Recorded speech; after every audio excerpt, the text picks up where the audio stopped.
अथ एकादशोऽध्यायः।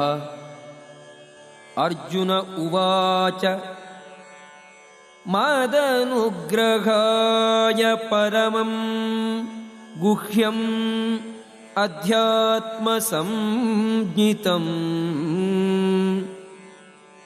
यत्त्वयोक्तं वचः तेन मोहोऽयं विगतो मम.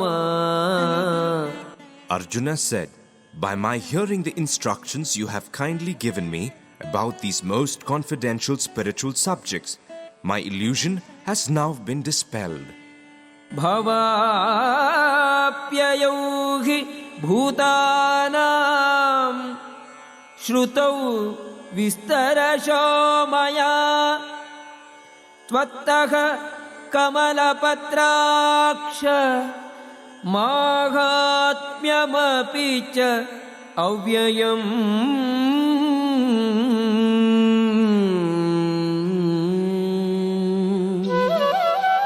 O lotus-eyed one, I have heard from you in detail about the appearance and disappearance of every living entity and have realized your inexhaustible glories.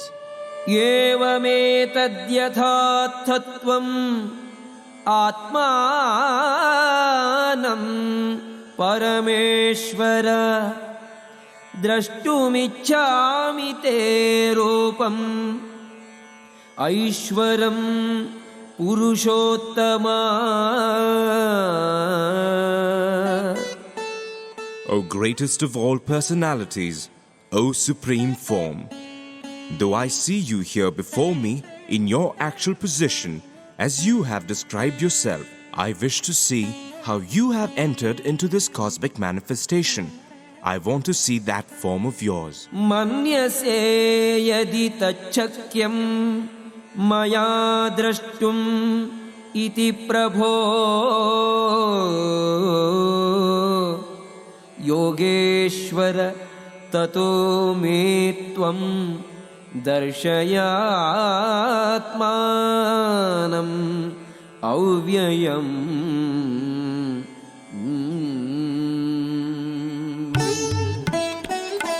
If you think that I am able to behold your cosmic form, O Lord, O Master of all mystic power, then kindly show me that unlimited universal self.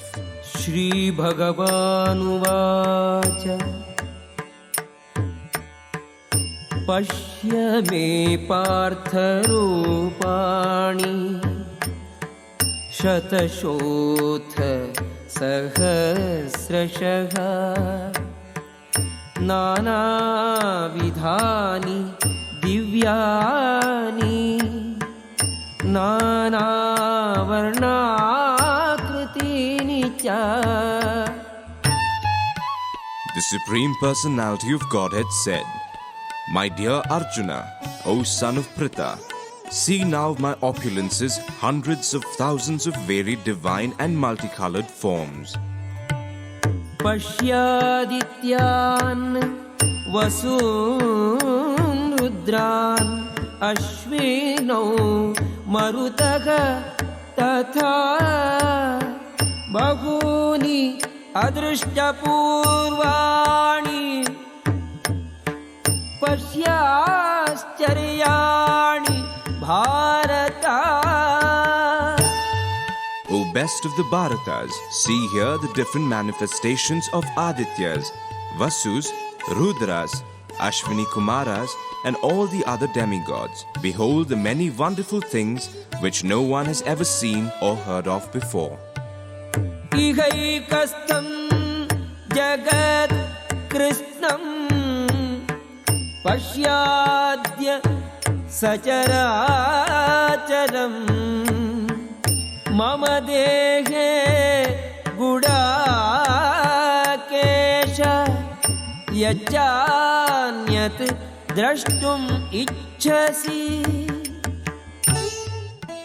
O Arjuna, whatever you wish to see, behold at once in this body of mind. This universal form can show you whatever you now desire to see and whatever you may want to see in the future. Everything, moving and non-moving, is here completely in one place. न तु मां शक्यसे द्रष्टुम् अनेनैव स्वचक्षुषा दिव्यं ददामि ते चक्षुः पश्य मे योगमैश्वरम्. But you cannot see me with your present eyes. Therefore I give you divine eyes. Behold my mystic opulence. Sanjaya uvacha एवमुक्त्वा ततो राजन् महायोगेश्वरो हरिः दर्शयामास पार्थाय परमं रूपमैश्वरम्.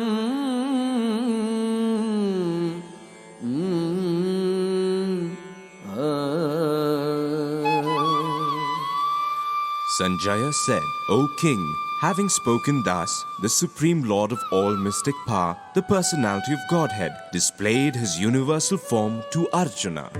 अनेकवक्त्रनयनम् अनेकाद्भुत दर्शनम् अनेक दिव्याभरणम् दिव्यानेकोद्यतायुधम् दिव्यमाल्याम्बरधरम्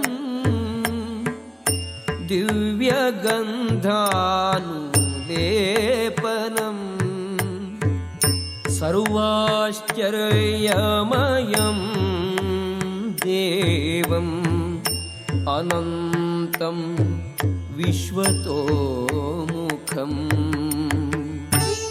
Arjuna saw in that universal form unlimited mouths, unlimited eyes, unlimited wonderful visions. The form was decorated with many celestial ornaments and bore many divine upraised weapons. He wore celestial garlands and garments, and many divine scents were smeared over his body. All was wondrous, brilliant, unlimited, all expanding. Divi Surya Sahasrasya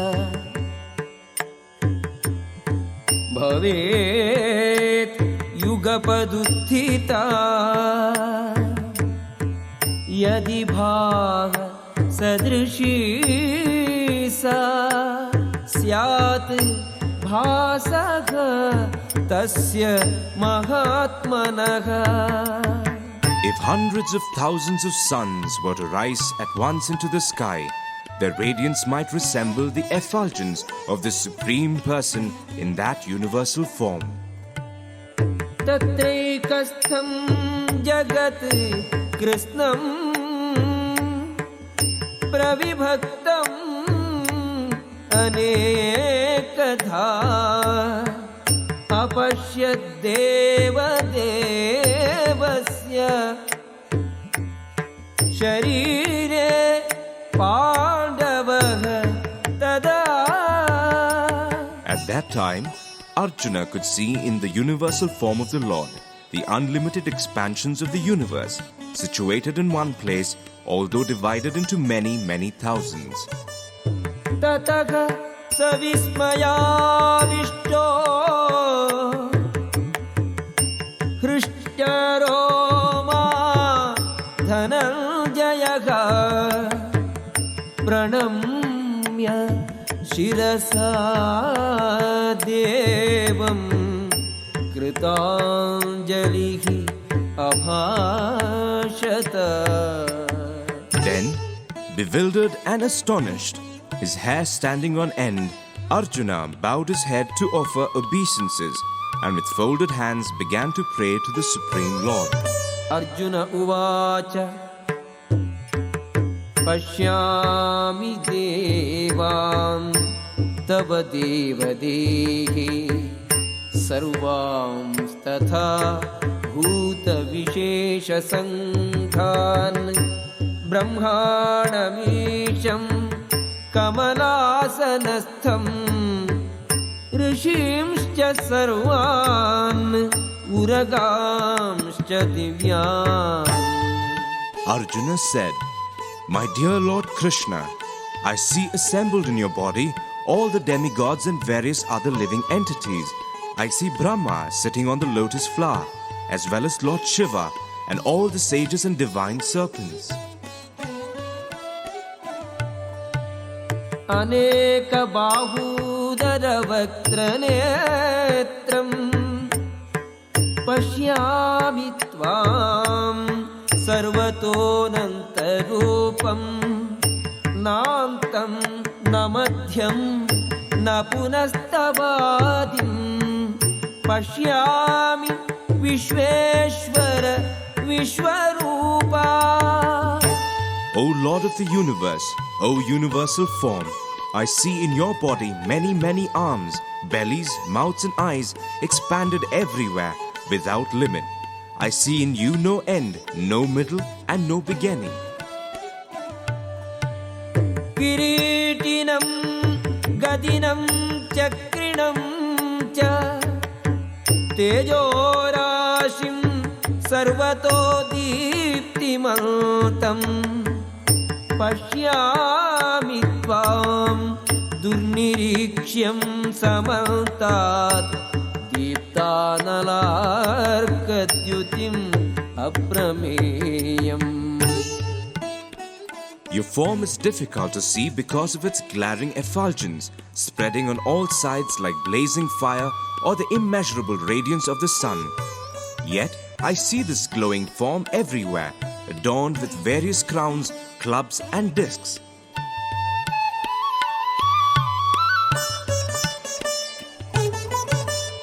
त्वमक्षरं परमं वेदितव्यं त्वमस्य विश्वस्य परं निधानं त्वमव्ययः शाश्वतधर्मगोप्ता सनातनस्त्वं पुरुषो मतो मे. You are the supreme primal objective. You are the ultimate resting place of all this universe. You are inexhaustible and you are the oldest. You are the maintainer of the eternal religion, the personality of Godhead. This is my opinion. अनादिमध्यान्तम् अनन्तवीर्यम् अनन्तबाहुं शशिसूर्यनेत्रं पश्यामि त्वां दीप्तहुताशवक्त्रं स्वतेजसा विश्वमिदं तपन्तम्. You are without origin, middle or end. Your glory is unlimited. You have numberless arms and the sun and the moon are your eyes. I see you with blazing fire coming forth from your mouth, burning this entire universe by your own radiance. द्यावा पृथिव्योः इदमन्तरं हि व्याप्तं त्वयैकेन दिशश्च सर्वाः दृष्ट्वाद्भुतं रूपम् उग्रं तवेदं लोकत्रयं प्रव्यथितं महात्मन्. Although you are one, you spread throughout the sky and the planets and all the space between. O Great One, seeing this wondrous and terrible form, all the planetary systems are perturbed. अमीहि त्वां सुरसङ्घाः विशन्ति केचिद्भीताः प्राञ्जलयो गृह्णन्ति स्वस्तीत्युक्त्वा महर्षिसिद्धसङ्घाः स्तुवन्ति त्वां स्तुतिभिः पुष्कलाभिः. All the hosts of demigods are surrendering before you and entering into you. Some of them, very much afraid, are offering prayers with folded hands. Hosts of great sages and perfected beings, crying, "All peace," are praying to you by singing the Vedic hymns. रुद्रादित्याः वसवो ये च साध्याः विश्वेश्विनौ मरुतश्चोष्मपाश्च गन्धर्वयक्षासुरसिद्धसङ्घाः वीक्षन्ते त्वां विस्मिताश्चैव सर्वे. All the various manifestations of Lord Shiva, the Adityas, the Vasus, the Sadhyas, the Vishwadevas, the two Ashvis, the Maruts, the forefathers, the Gandharvas, the Yakshas, the Asuras, and the perfected demigods are beholding you in wonder. रूपं महत्ते बहुवक्त्रनेत्रं महाबाहो बहुबाहुरुपादं बहूदरं बहुदंष्ट्राकरालं दृष्ट्वा लोकाः प्रव्यथिताः तथाहम्. O mighty armed one, all the planets with their demigods are disturbed at seeing your great form, with its many faces, eyes, arms, thighs, legs and bellies, and your many terrible teeth. And as they are disturbed, so am I. नभस्पृशं दीप्तम् अनेकवर्णं व्यात्ताननं दीप्तविशालनेत्रं दृष्ट्वा हि त्वां प्रव्यथितान्तरात्मा धृतिं न विन्दामि शमं च विष्णो. O all-pervading Vishnu, seeing you with your many radiant colors touching the sky, your gaping mouths and your great glowing eyes, my mind is perturbed by fear. I can no longer maintain my steadiness or equilibrium of mind. दंष्ट्राकरालानि च ते मुखानि दृष्ट्वैव कालानलसन्निभानि दिशो न जाने न लभे च शर्मा प्रसीद देवेश जगन्निवास. O Lord of Lords, O Refuge of the worlds, please be gracious to me. I cannot keep my balance, seeing thus your blazing death-like faces and awful teeth. In all directions I'm bewildered. अमी च त्वां धृतराष्ट्रस्य पुत्राः सर्वे सहैवावनिपालसङ्घैः भीष्मो द्रोणः सूतपुत्रः तथासौ सहस्मदीयैरपि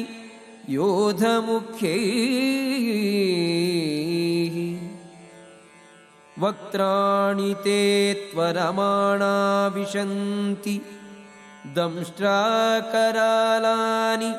भयानकानि केचिद्विलग्ना दशनान्तरेषु सन्दृश्यन्ते चूर्णितैः उत्तमाङ्गैः. All the sons of Dhritarashtra, along with their allied kings, and Bhishma, Drona, Karna, and our chief soldiers also, are rushing into your fearful mouths, and some, I see, trapped with heads smashed between your teeth. यथा नदीनां बहवोऽम्बुवेगाः समुद्रमेवाभिमुखाः द्रवन्ते तथा तवामि नरलोकवीराः विशन्ति वक्त्राणि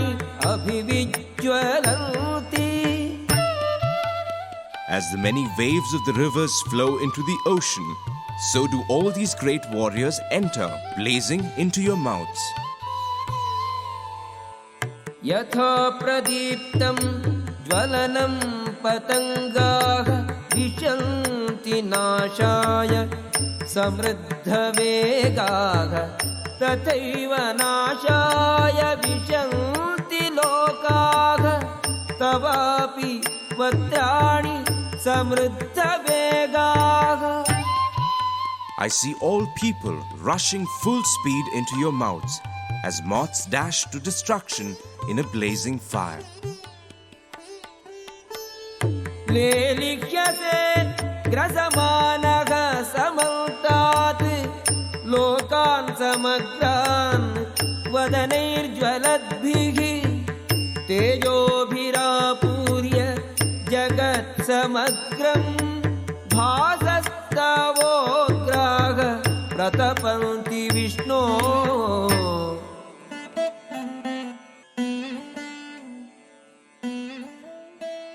O Vishnu, I see you devouring all people from all sides with your flaming mouths, covering all the universe with your effulgence. You are manifest with terrible scorching rays.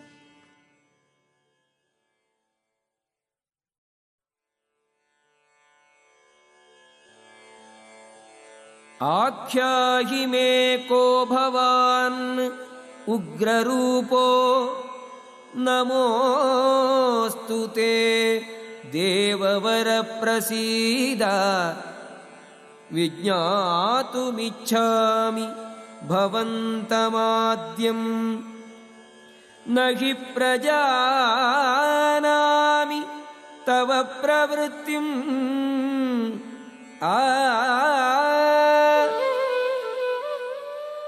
O Lord of Lords, so fierce of form, please tell me who you are. I offer my obeisances unto you. Please be gracious to me. You are the primal Lord.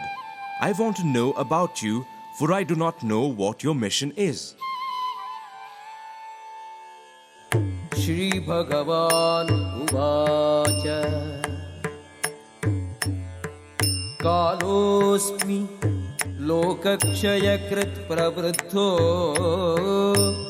Lokan Samahartumiha pravruttaha Ritepi tvam न भविष्यन्ति सर्वे येव स्थिताः प्रत्यनीकेषु योधाः. The Supreme Personality of Godhead said, Time I am, the great destroyer of the worlds, and I have come here to destroy all people. With the exception of you, the Pandavas, all the soldiers here on both sides will be slain.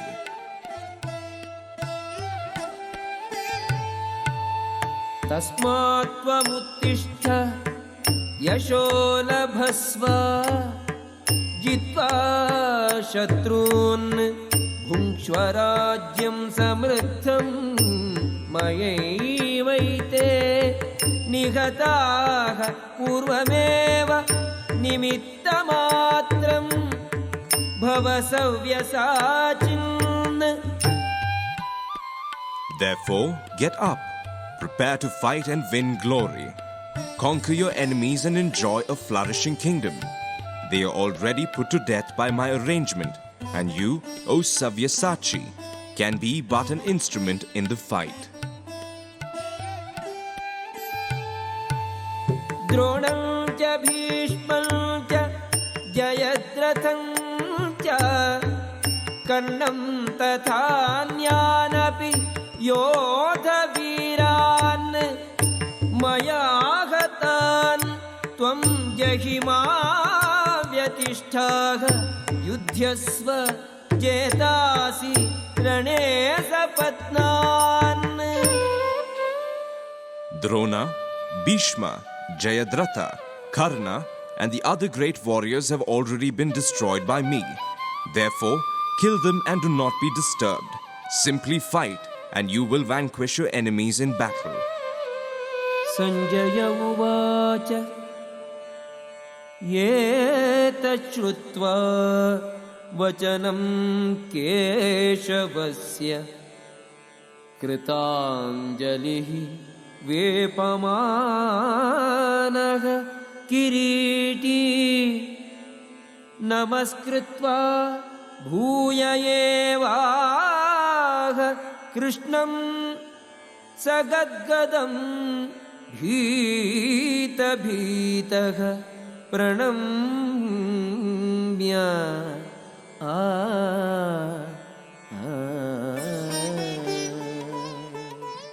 Sanjaya said to Dhritarashtra, O king, after hearing these words from the Supreme Personality of Godhead, the trembling Arjuna offered obeisances with folded hands again and again.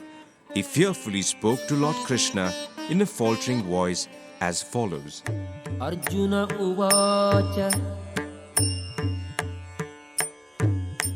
sthane Hrishikesha tava prakirtya jagat prahrishyati anurajyate cha rakshamsi bhitani dishodravanti sarve namasyanti cha siddha sankhaha. Arjuna said, O master of the senses, the world becomes joyful upon hearing your name, and thus everyone becomes attached to you. Although the perfected beings offer you their respectful homage, the demons are afraid and they flee here and there. All this is rightly done. Kasmachyate nanameral mahatman gariyase brahmanopyadi kartre ananta devesha jagal nivasa tvamaksharam sadasat tatparam yat. O Great One, greater even than Brahma, you are the original creator. Why then should they not offer their respectful obeisances unto you? O Limitless One, God of gods, refuge of the universe, you are the invincible source, the cause of all causes, transcendental to this material manifestation. Tvamadidevaka Purushah Puranaha Tvamasya Vishwasya Param Nidhanam Vetasi Vedyam Cha Param Cha Dhama Tvaya Tatam Vishwamanantadopa. You are the original personality of Godhead, the oldest, the ultimate sanctuary of this manifested cosmic world. You are the knower of everything, and you are all that is knowable. You are the supreme refuge above all the material modes. O limitless form, this whole cosmic manifestation is pervaded by you. Vayuryamognihi Varunaha Shashankaha Prajapatisthvam Prapitamagashcha Namo Namastestu Sahasrakritvaha Punascha Bhuyopi Namo Namaste. You are air, and you are the supreme controller. You are fire, you are water, and you are the moon. You are Brahma, the first living creature, and you are the great-grandfather. I therefore offer my respectful obeisances unto you 1,000 times, and again and yet again. Namah purastat atha prishtataste Namostute sarvata eva sarva Ananta viryamita vikramastvam Sarvam samapnoshi tatosi sarvaha. Obeisances to you from the front, from behind, and from all sides. O unbounded power, you are the master of limitless might. You are all-pervading, and thus you are everything. सखेति मत्वा प्रसभं यदुक्तम् हे कृष्णा हे यादव हे सखेति अजानता महिमानं तवेदं मया प्रमादात् प्रणयेन वापि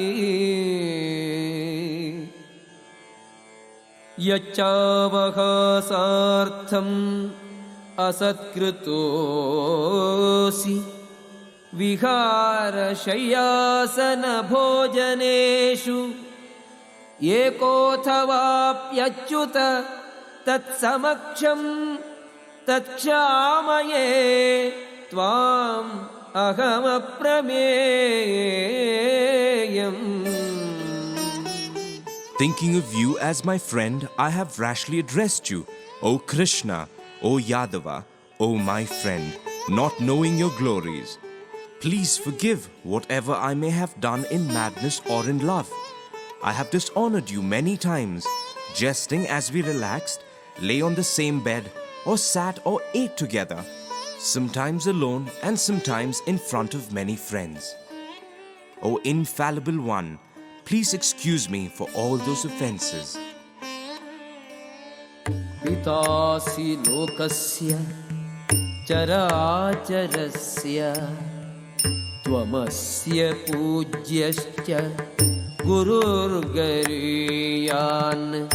न त्वत्समोऽस्ति अभ्यधिकः कुतोऽन्यो लोकत्रयेऽपि अप्रतिमप्रभावा. You are the Father of this complete cosmic manifestation of the moving and the non-moving. You are its worshipable chief, the supreme spiritual master. No one is equal to you, nor can anyone be one with you. How then could there be anyone greater than you within the three worlds, O Lord of immeasurable power?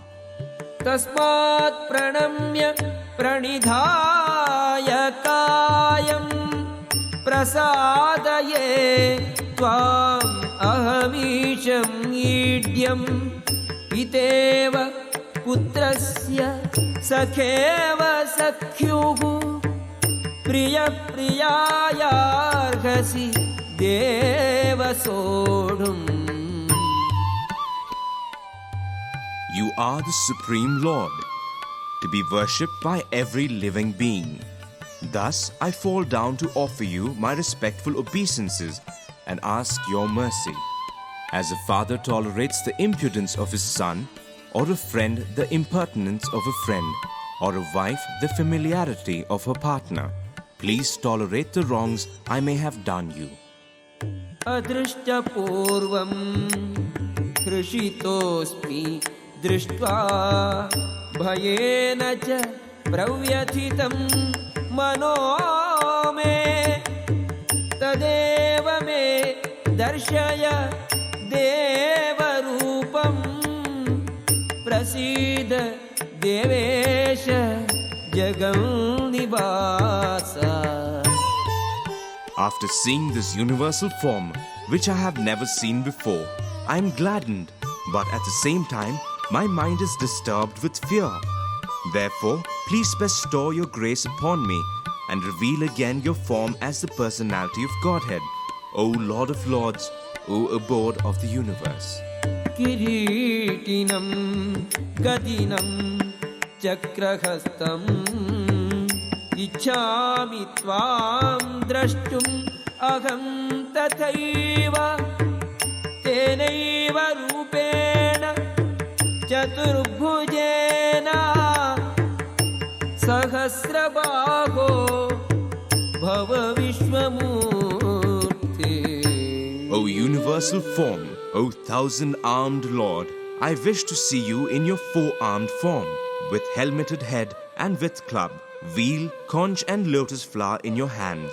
I long to see you in that form. Shri Bhagavanuvacha Maya prasannena tavarjunedam रूपं पदं दर्शितम् आत्मयोगात् तेजोमयं विश्वम् अनन्तम् आद्यं यन्मे त्वदन्येन न दृष्टपूर्वम्.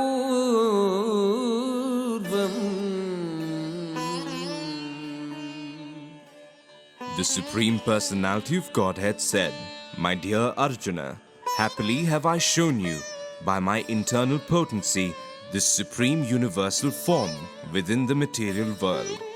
No one before you has ever seen this primal form, unlimited and full of glaring effulgence.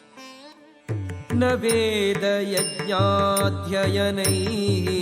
न दानैः न च क्रियाभिः न तपोभिरुग्रैः एवं रूपः शक्य अहं नृलोके द्रष्टुं त्वदन्येन कुरु Pravira." O best of the Kuru warriors, no one before you has ever seen this universal form of mine.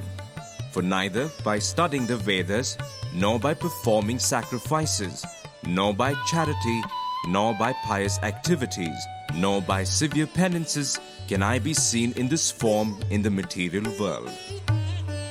मा ते व्यथा मा च विमूढभावो दृष्ट्वा रूपं घोरं ईदृङ्ममेदं व्यपेतभिः प्रीतमनाः पुनस्त्वं तदेव मे रूपम् इदं प्रपश्य.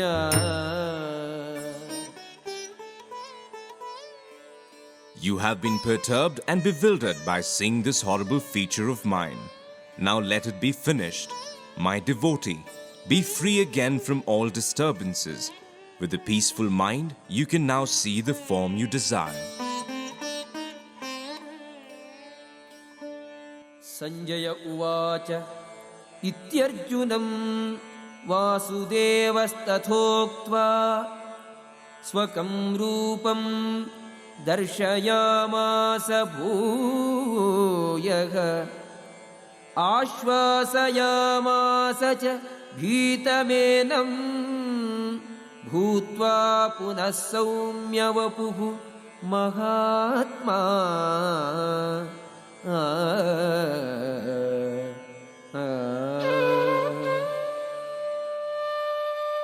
Sanjaya said to Dhritarashtra, "The Supreme Personality of Godhead, Krishna, having spoken thus to Arjuna, displayed his real four-armed form and at last showed his two-armed form, thus encouraging the fearful Arjuna."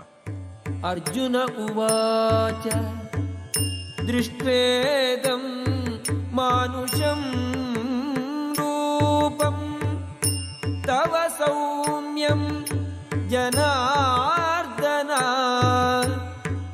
इदानीम् अस्मि संवृत्तः सचेतः प्रकृतिं गतः. When Arjuna thus saw Krishna in his original form, he said, "O Janardana, seeing this human-like form so very beautiful, I am now composed in mind, and I am restored to my original nature." Shri Bhagavanuvāca Sududarsham idam rūpam drishtavanasi yanmama deva apyasya rūpasya nityam darshana kāṅkṣinaga. The Supreme Personality of Godhead said, "My dear Arjuna, this form of mine you are now seeing is very difficult to behold. Even the demigods are ever seeking the opportunity to see this form, which is so dear. Nāgam vedaihi na tapasa न दानेन न चेज्यया शक्य एवं विधो द्रष्टुं दृष्टवानसि मां यथा. The form you are seeing with your transcendental eyes cannot be understood simply by studying the Vedas, nor by undergoing serious penances, nor by charity, nor by worship. It is not by these means that one can see me as I am. Bhaktya tvananyaya shakyaha agamevam vidho Arjuna ज्ञातुं द्रष्टुं च तत्त्वेन प्रवेष्टुं च परं तपः. My dear Arjuna, only by undivided devotional service can I be understood as I am, standing before you, and can thus be seen directly. Only in this way can you enter into the mysteries of my understanding. Mat karma krit mat paramo mat bhaktah sangavarjitah nirvairah sarvabhuteshu yasamameti pandava. My dear Arjuna, he who engages in my pure devotional service, free from the contaminations of fruitive activities and mental speculation, he who works for me, who makes me the supreme goal of his life, and who is friendly to every living being, he certainly comes to me. Om Tat Saditi Srimad Bhagavad Gitasu Upanishatsu Brahma Vidyayam Yoga Shastri Shri Krishnarjuna Samvade Vishwarupa Darshana Yogo Nama Ekadashodhyayaha.